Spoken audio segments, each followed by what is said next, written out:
ఏపీలో political war కొనసాగుతోంది. Pension politics, అధికారుల బదిలీలు ఇలా వరుస పరిణామాలతో జగన్ పరేషాన్ అవుతున్నారు. ఇవన్నీ కూడా తన గెలుపుపై ఇంపాక్ట్ చూపిస్తాయని ఆందోళన చెందుతున్నట్టు మనకు కనిపిస్తోంది.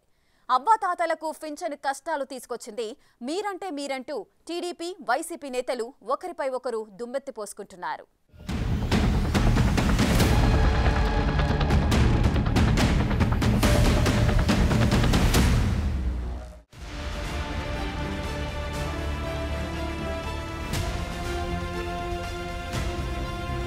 పింఛన్ చుట్టే ఏపీ రాజకీయం.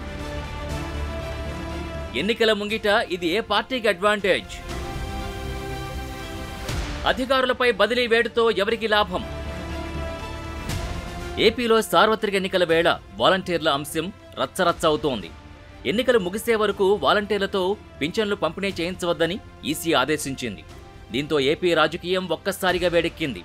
పింఛన్ ఆపిన పాపం మీదంటే మీది అంటూ ఒకరిపై ఒకరు విమర్శలు గుప్పించుకుంటున్నారు. ఈలోగా ఏపీలో 6 ఐపీఎస్, 3 ఐఏఎస్ఎల్ని ఈసీ బదిలీ వేటు వేయడం మరింత చర్చనీయాంశమైంది. అధికారులు జగన్కి అనుకూలంగా నడుచుకుంటున్నారని టీడీపీ నేతలు సాక్ష్యాలతో సహా ఈసీకి వివరించడంలో సక్సెస్ అయ్యారని చెప్పుకోవచ్చు.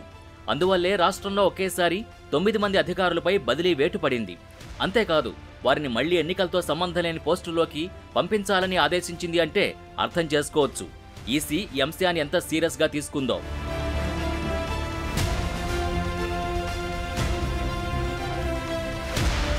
నాయకుల విమర్శలు, ప్రతి విమర్శల్ని కాసేపు పక్కన పెడితే సంక్షేమం అనేది ఆగకూడదు.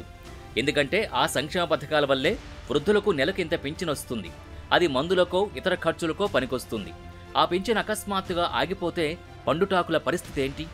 దివ్యాంగులు, ఒంటరి మహిళలు, కల్లుగీత కార్మికులు, వితంతువులు, చేనేత కార్మికులు, హెచ్ఐవి రోగులకి ప్రభుత్వం ప్రతి నెలా ఇచ్చే పింఛన్ డబ్బులే ఆధారం. అయితే అలాంటి పింఛన్ డబ్బులు ఏపీలో వాలంటీర్లు నేరుగా ప్రజల వద్దకు వెళ్లి ఇస్తారు. జగన్ ప్రభుత్వం అధికారంలోకి రాగానే ఈ వాలంటీర్ల వ్యవస్థ ఏర్పడింది. అంతకుముందు పోస్టాఫీస్ లేదా గ్రామ పంచాయతీ కార్యాలయం వద్ద లబ్ధిదారులకు పింఛన్లు అందించేవారు. జగన్ అధికారంలోకి వచ్చాక పింఛన్ల పంపిణీకి సంబంధించి సరికొత్త ప్రణాళికలు అమలు చేశారు. దీనివల్ల లబ్ధిదారులకి ప్రతి నెలా మొదటి వారంలోనే పింఛన్ అందుతోంది.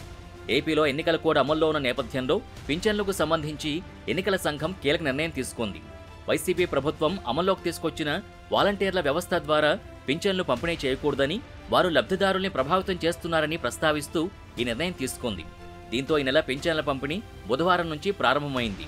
టీడీపీ నేతలు ఎన్నికల సంఘానికి లేఖ రాయడం ద్వారానే పింఛన్ల పంపిణీ నిలిచిపోయిందని వైసీపీ ఆరోపిస్తోంది. వాలంటీర్ల సేవలు నిలిపేయడం వైసీపీకి కాస్త ఇబ్బంది అని చెప్పుకోవాలి. ఇంటింటికి వెళ్లి 1వ తారీఖున పింఛన్లు అందించే వాలంటీర్లు పింఛన్ల పంపిణీతోనే ఆగరని, వైసీపీకి ఓటు వేయాలని లబ్ధిదారుల్ని, వారి కుటుంబాల్ని కోరతారన్నది టీడీపీ ఆరోపణ. వైసీపీ కూడా వాలంటీర్లతో లబ్ధి కలుగుతుందని భావించింది. కానీ సేవలు ఆపేయడంతో వైసీపీ టీడీపీ టార్గెట్గా విమర్శలు చేస్తోంది. అయితే ఈ అంశాన్ని వైసీపీ తమకు అనుకూలంగా మార్చుకునే పనిలో ఉంది. వృద్ధులు, వితంతువులకి పింఛన్లు అందకుండా చేసిందని ఆరోపిస్తోంది. చివరికి చంద్రబాబు నాయుడు గారు ఎంత స్థాయికి దిగజారిపోయాడో మీ అందరూ చూస్తున్నారు కదా. లక్షల మందికి అవ్వాతాతలకు, వికలాంగులకు, వితంతు అక్కచెల్లెమ్మలకు, ఇంకా తమను తాము పోషించుకోలేని అభాగ్యులకు ఈ పెన్షన్ రూపాయి అందితే తప్ప జీవితాలు కూడా గడవని వారికి నెల 1వ తారీఖున ఇంటికే వచ్చి సూర్యోదయానికంటే మునిపే చిక్కటి చిరునవ్వులతో పెన్షన్ ఇంటికే వచ్చి చేతికే ఇచ్చిపోతా ఉన్న వాలంటీర్లను ఏప్రిల్ 1వ తారీఖు నుంచి పెన్షన్ ఇవ్వటానికి వీలు లేదని ఎన్నికల కమిషన్ తన మనుషుల చేత, చంద్రబాబు నాయుడు గారు తన మనుషుల చేత ఫిర్యాదు చేసి ఆదేశాలు ఇప్పించాడు. 1వ తేదీ పెన్షన్ అందకుండా అడ్డుకున్నదెవరు? వాలంటీర్స్ని విధులకు దూరం చేసింది ఎవరు? సచివాలయాల చుట్టూ తిరిగే పరిస్థితి తీసుకొచ్చిందెవరు? ప్రస్తుతం ఈ 3 అంశాలపైనే ఏపీ రాజకీయం నడుస్తోంది.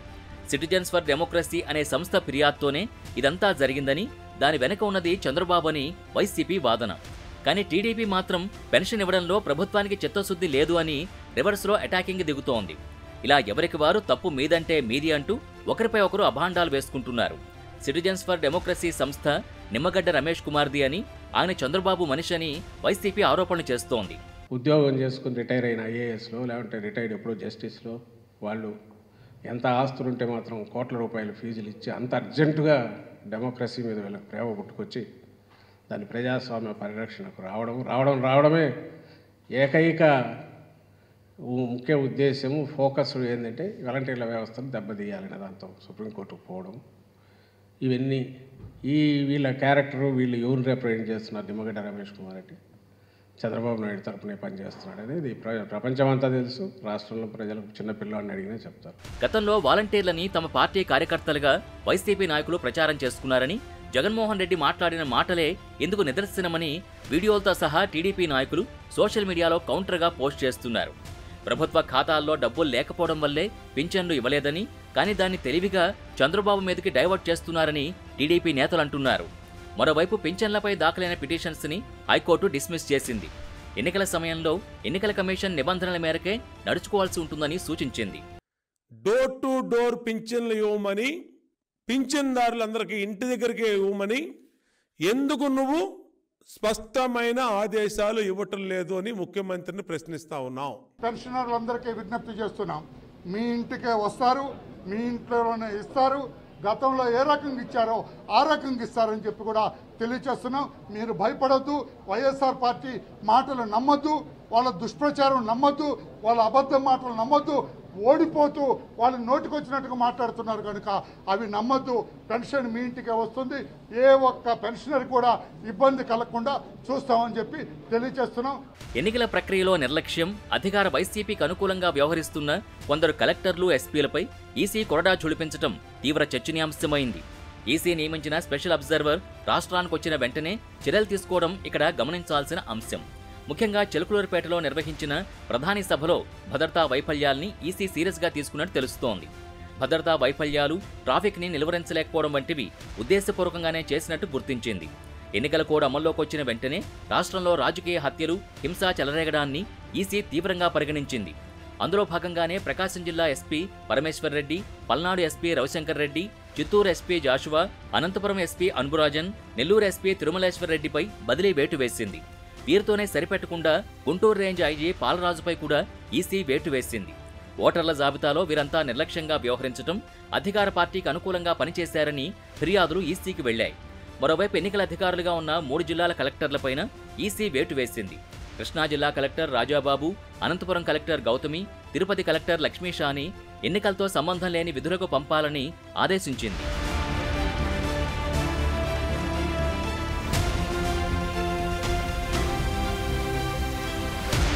మొత్తంగా జగన్కు ఇవన్నీ కూడా ఎన్నికల్లో ప్రభావం చూపే అంశాలుగానే పరిగణించాలి. అందుకే ఇప్పటికే డ్యామేజ్ కంట్రోల్ చేయడం కోసం జగన్ చర్యలకు ఉపక్రమించినట్టుగా తెలుస్తోంది. ఇలా పింఛన్ల పంపిణీ ఎపిసోడ్, అధికారుల బదిలీ అంశాలు జగన్ ప్రభుత్వానికి కాస్త ఇబ్బందిగా మారిన మాట వాస్తవం. మరోవైపు చెల్లెళ్లు షర్మిల, సునీతారెడ్డి నుంచి జగన్కి ముప్పు తప్పేలా లేదు. కూటమి నుంచి పోటీని తట్టుకుంటూనే ఇంటి పోరులో గెలవాల్సిన టాస్క్ ఇప్పుడు జగన్ ముందుంది. మరి జగన్ వీరందరినీ ఎలా ఎదుర్కొంటారో వేచి చూడాలి.